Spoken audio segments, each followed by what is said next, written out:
जातिवाद का खेल खेलना नहीं छोड़ा। सबसे पहले तस्वीर जो लगी वो भगत सिंह की लगी और उसके बाद जो है बाबा साहेब की लगी। यानी कि ये जो जातंकवादी केजरीवाल जी हैं, ये यहाँ पर भी जातिवाद को करना नहीं भूले, जबकि दोनों महापुरुष जो हैं उन्होंने इस देश के लिए निस्वार्थ भाव से अपने प्राणों की आहुति दी, अपने प्राणों को इस देश पर न्यौछावर कर दिया, अपने सुख सुविधाओं को न्यौछावर कर दिया। लेकिन ये इस देश के गद्दार नेता हैं जो कभी भी जातिवाद करने से चूकते नहीं हैं। कि जब संवैधानिक तरीके उपलब्ध हैं तब सविनय अवज्ञा, असहयोग और सत्याग्रह जैसे असंवैधानिक तरीकों का कोई औचित्य नहीं है। ये तरीके अराजकता का व्याकरण हैं। तो क्योंकि बाबा साहेब जो है एक भूख हड़ताल झेल चुके थे गांधी जी की पूना पैक्ट वाली, तो वो अच्छी तरह जानते थे कि किस प्रकार से जो है लोग अनैतिक कार्यों के लिए भी, गलत कार्यों के लिए भी भूख हड़ताल पर बैठ जाते हैं। ऐसे में तो एक ही कहावत सिद्ध होती है कि भगत सिंह पैदा तो हो लेकिन मेरे घर में नहीं, पड़ोसी घर में। मुझे न्याय चाहिए, मुझे ये व्यवस्था परिवर्तन चाहिए, लेकिन इसकी लड़ाई जो है मैं नहीं लड़ूंगा, इसकी लड़ाई जो है सोनम वांगचुक लड़ेंगे। जय भीम। मैं हालांकि साथियों सोनम वांगचुक की जंतर मंतर पर चल रही भूख हड़ताल को आज 20 दिन हो गए हैं और जैसे ही सभी प्रसिद्ध राजनीतिक लोगों को इस बात की जानकारी डॉक्टरों के माध्यम से मिली, अगर उनकी भूख हड़ताल 1-2 दिन और चली तो फिर सोनम वांगचुक के स्वास्थ्य पर जो है गंभीर खतरा जो है हो सकता है। जैसे ही ये खबर जो है चारों तरफ फैली तो वैसे ही भारत की राजनीति के प्रसिद्ध चेहरे जो हैं उस भूख हड़ताल के मंच पर आने लगे और इस भूख हड़ताल को जो है अपना नैतिक समर्थन प्रदान करते हुए दिखाई दी। लेकिन सबसे बड़ा सवाल ये उठता है कि आखिर 20 दिन में इन लोगों को ये समझ में आया कि जो सोनम वांगचुक हड़ताल पर बैठे हैं, जिस कारण से बैठे हैं, वह भूख हड़ताल का जो कारण है वो सही है, नैतिक है और उसको समर्थन करना चाहिए। दूसरी बात यह है कि ये समर्थन कैसा समर्थन है। अकेले सोनम वांगचुक जो है इस लड़ाई को लड़ रहे हैं, अकेले सोनम वांगचुक जो है इस भूख हड़ताल को कर रहे हैं, भूखे अनशन पर हैं, और जबकि केजरीवाल जो हैं इसी भूख हड़ताल के दौर से गुजर चुके हैं, अच्छी तरह समझ चुके हैं। जितने भी नेता वहाँ पर अपना समर्थन देने के लिए आ रहे हैं, वो उस भूख हड़ताल को अगर समर्थन दे रहे हैं और ये कह रहे हैं कि सोनम वांगचुक जो है बिल्कुल ठीक हड़ताल पर बैठे हैं, तो वो खुद आकर वहाँ पर क्यों नहीं बैठते हैं भूख हड़ताल पर। दूसरा, ये जितने भी नेता आ रहे हैं कोई मामूली नेता नहीं है। डिम्पल यादव, चंद्रशेखर, केजरीवाल, आतिशी, संजय सिंह, ऐसे ऐसे लोग आ रहे हैं जिनके पीछे पूरी की पूरी पार्टी और पूरा का पूरा जन सैलाब है। अगर ये पूरा का पूरा लश्कर इनके साथ वास्तव में सोनम वांगचुक के इस भूख हड़ताल में शामिल है तो मुझे लगता है कि ज़्यादा समय नहीं लगता सरकार को हिलने में। लेकिन अभी तक सरकार की कान पर कोई जू नहीं रेंगी है, क्योंकि इस प्रकार का जो नैतिक समर्थन है वह अनैतिक लोगों के द्वारा मिल रहा है। अब सोनम वांगचुक ने जब इन प्रसिद्ध हस्तियों को अपने पास आते हुए देखा, मंच पर आते हुए देखा, तो उनका हालांकि हौसला तो बढ़ना लाजमी है कि चलो इतने दिन से मैं बैठा हूँ, देर आए दुरुस्त आए, लेकिन आए तो सही। इतना भी एहसान काफ़ी मानकर जो है आज मेरे ख्याल से सोनम वांगचुक चल रहे होंगे। लेकिन क्या वास्तव में किसी नैतिक कार्य के लिए किसी अनैतिक व्यक्ति से समर्थन प्राप्त करना क्या वास्तव में सही है? क्या वास्तव में अगर सोनम वांगचुक एक नैतिक कार्य के लिए, एक सही कार्य के लिए ये भूख हड़ताल पर बैठे हैं, तो क्या वे ये समझते हैं कि जिन लोगों ने अभी तक इस देश को धोखा दिया है, इस देश के लोगों को धोखा दिया है, इस देश को जातिवाद जैसी आग में झोंक के रख दिया है, सांप्रदायिकता में झोंक के रख दिया है, उनके द्वारा समर्थन जो लेना और उनका नैतिक समर्थन प्राप्त करना, उनको जो है वेलकम करना, क्या ये वास्तव में ठीक है? तो साथियों, ऐसे कार्यों के लिए परम पूज्य बाबा डॉक्टर भीमराव अंबेडकर ने 25 नवंबर 1949 में संसद की डिबेट में कहा था कि जब संवैधानिक तरीके उपलब्ध हैं तब सविनय अवज्ञा, असहयोग और सत्याग्रह जैसे असंवैधानिक तरीकों का कोई औचित्य नहीं है। ये तरीके अराजकता का व्याकरण हैं। तो क्योंकि बाबा साहेब जो है एक भूख हड़ताल झेल चुके थे गांधी जी की पूना पैक्ट वाली, तो वो अच्छी तरह जानते थे कि किस प्रकार से जो है लोग अनैतिक कार्यों के लिए भी, गलत कार्यों के लिए भी भूख हड़ताल पर बैठ जाते हैं। तो इसीलिए जो है बाबा साहेब डॉक्टर भीमराव अंबेडकर अच्छी तरह से देश के लोगों को समझाते हुए, क्योंकि अब संविधान है, संविधान के कानून हैं, और अगर देश के लोगों को संविधान पर विश्वास है तो उन्हें जो है किसी भी प्रकार से ऐसे किसी भी गांधीवादी तरीके को नहीं अपनाना चाहिए। पीछे हमने देखा कि कांग्रेस के समय में जब यूपीए की सरकार थी तो अन्ना हजारे आंदोलन हुआ और अन्ना हजारे के हाथ में केजरीवाल भी भूख हड़ताल पर बैठ गए। और उस समय जो उनकी डिमांड्स थी, उनकी डिमांड्स जो हैं उनके सत्ता में आने के बाद, यानी जब केजरीवाल की सरकार खुद से बन गई, तब भी उन्होंने जो स्वराज स्वराज चिल्ला रहे थे वो स्वराज पता नहीं कहाँ गायब हो गया, पता ही नहीं चला। तो इसीलिए ये जो आज जो समर्थन देने आने वाले जो लोग हैं, आज जो सोनम वांगचुक को सिंपैथी दिखा रहे हैं कि हम आपके साथ खड़े हैं, हम किस तरह साथ हैं? आप क्यों नहीं भूख हड़ताल पर बैठते? जितने लोग, हज़ारों लोग जो है वहाँ पर रोज़ जा रहे होंगे, ये हज़ारों लोग में से अगर आधे लोग भी वहाँ पर भूख हड़ताल पर बैठ जाएँ, तो क्या ये सरकार नहीं हिलेगी? लेकिन साथियों, इस देश में सभी लोग जब अपने निजी स्वार्थों के लिए जी रहे हों, तो ऐसे में तो एक ही कहावत सिद्ध होती है कि भगत सिंह पैदा तो हो, लेकिन मेरे घर में नहीं, पड़ोसी घर में। मुझे न्याय चाहिए, मुझे ये व्यवस्था परिवर्तन चाहिए, लेकिन इसकी लड़ाई जो है मैं नहीं लड़ूंगा, इसकी लड़ाई जो है सोनम वांगचुक लड़ेंगे।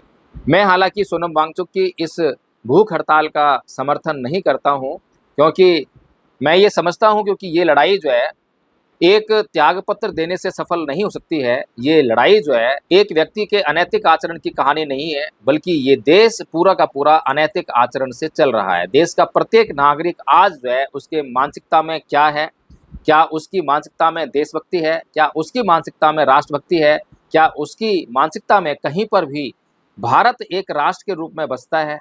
अगर ये तत्व जो है किसी भी देश के नागरिक में मौजूद नहीं है, तो एक धर्मेंद्र प्रधान इस देश में नहीं है, बल्कि इस भारत देश का प्रत्येक नागरिक धर्मेंद्र प्रधान है। जैसे ही इस देश का कोई भी नागरिक धर्मेंद्र प्रधान की जगह पर मंत्री बनेगा, तो फिर से यही होने वाला है। लेकिन साथियों, ये देशभक्ति की भावना जो है कुछ समय के लिए हमारे मन मस्तिष्क में आ जाना और हमारे मन मस्तिष्क का जो है पूरी तरह से शुद्ध होना, इन दोनों बातों में बड़ा फर्क है।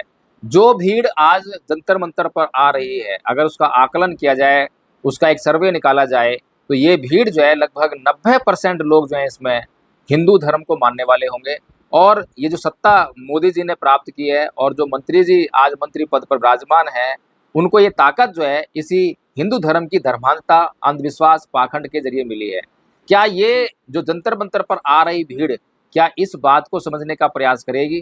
क्या ये भीड़ जो सोनम वांगचुक और अभिजीत दीपके करके जो लड़का है, जो उसने बाबा साहेब की तस्वीर अपने हाथों में उठाकर रखी और उससे ये संदेश गया कि बाबा साहेब की विचारधारा में विश्वास करने वाले लोगों के द्वारा ये आंदोलन चलाया जा रहा है। जैसे कि पहले केजरीवाल जी ने भी इस देश के लोगों को ये बताने का काम किया कि वो बाबा साहेब की विचारधारा में विश्वास करते हैं, लेकिन बाबा साहेब की विचारधारा आखिर है क्या, ये किसी को समझ में नहीं आती है। केजरीवाल जी ने इस देश के लोगों को धोखा दिया, आम धोखा दिया।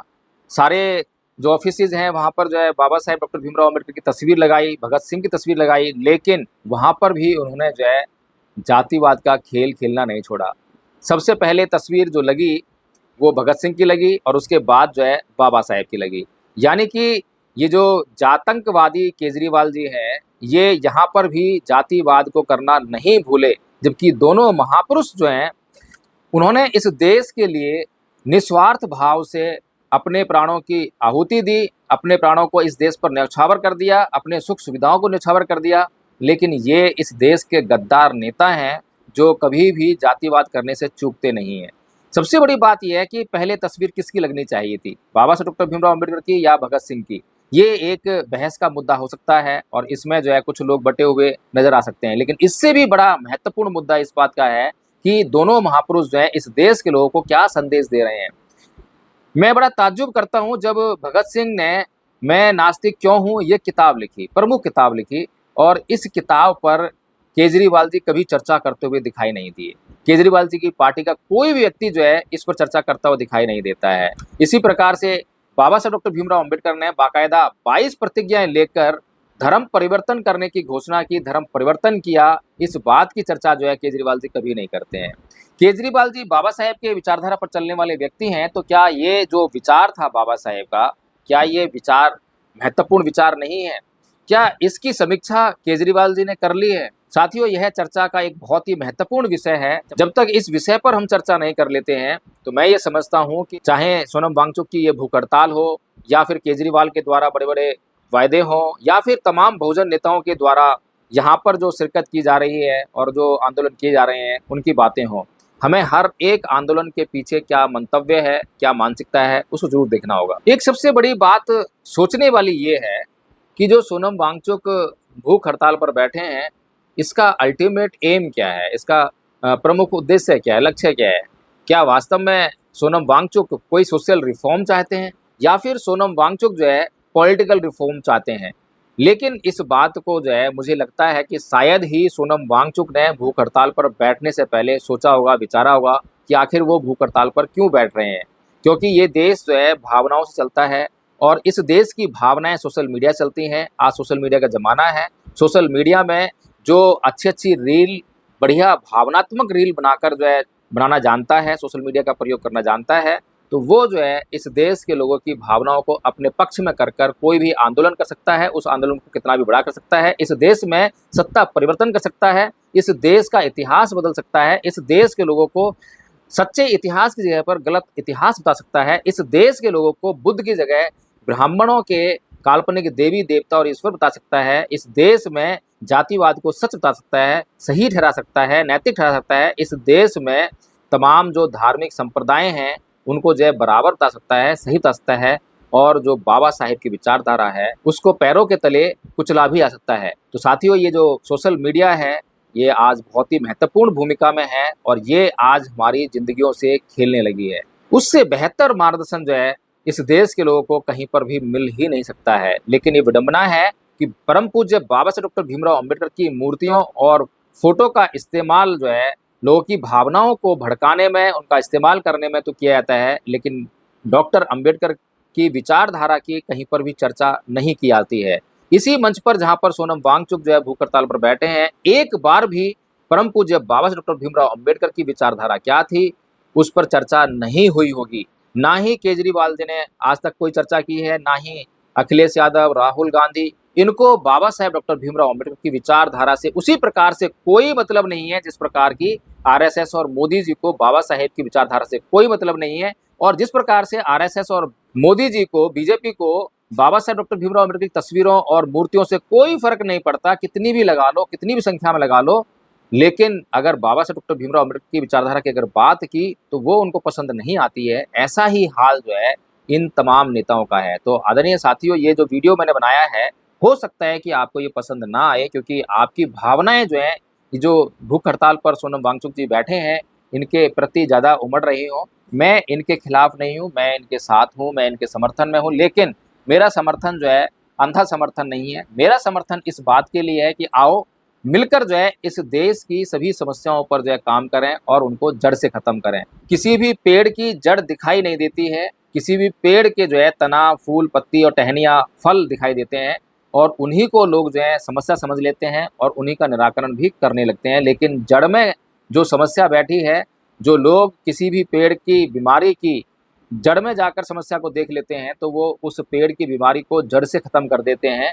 ऐसा जो है हमने अक्सर सुना है, समझा है, लेकिन अपने व्यवहार में जो है इन बातों को अमल में लाने में अभी तक जो है हम कामयाब नहीं हुए हैं। तो साथियों, मैं तो इतना ही कहना चाहूँगा कि सोनम वांगचुक जी की जो हालत गंभीर है, ख़राब है, हालाँकि मेरे कहने से ज़्यादा कुछ होने वाला नहीं है, लेकिन सलाह है, यदि आप लोग इस वीडियो को देख रहे हो, समझ रहे हो, तो फिर जाकर जो है सोनम वांगचुक से अलग अगर मुलाकात हो तो उनको समझाइए, बताइए कि ये भूख हड़ताल जो है असंवैधानिक है। और मोदी जी के लिए तो ये बड़ी खुशखबरी की बात होगी कि हाँ, ये असंवैधानिक है। वो तो चाहते हैं कि इस भूख हड़ताल को जो है और ऐसी ही किसी भी भूख हड़ताल को, धरने प्रदर्शन को जो है असंवैधानिक घोषित कर दिया जाए। उनके लिए तो खुशी का ठिकाना नहीं रहेगा। लेकिन अगर वास्तव में इस देश में पॉलिटिकल रिफॉर्म करना है, क्योंकि आपकी पीड़ा जो है पॉलिटिकल पावर से संबंधित है, पॉलिटिकल पावर ने आपके लिए समस्या खड़ी की है, तो पॉलिटिकल रिफॉर्म्स के लिए जो है सोशल रिफॉर्म सबसे ज़रूरी होते हैं, ऐसा भी बाबा साहेब ने कहा है। मैं तो यही सोनम वांगचुक के लिए जो है कहना चाहूँगा कि सोनम वांगचुक जी, सबसे पहले आप जो है परम पूज्य बाबा साहब डॉक्टर भीमराव अम्बेडकर का जो साहित्य है, जो उनके विचारधारा है, उसको सटीकता के साथ में, संपूर्णता के साथ में अध्ययन करें, एक एक बात को समझें और समझकर जो है फिर अपने आंदोलन की दिशा को तय करें। और ये आंदोलन जो है एक दिन का आंदोलन नहीं है, ये सालों साल चलने वाला आंदोलन है। ये किसी एक परीक्षा जुड़ा हुआ आंदोलन नहीं है, इस देश के लोगों की मानसिकता संबंधित आंदोलन है।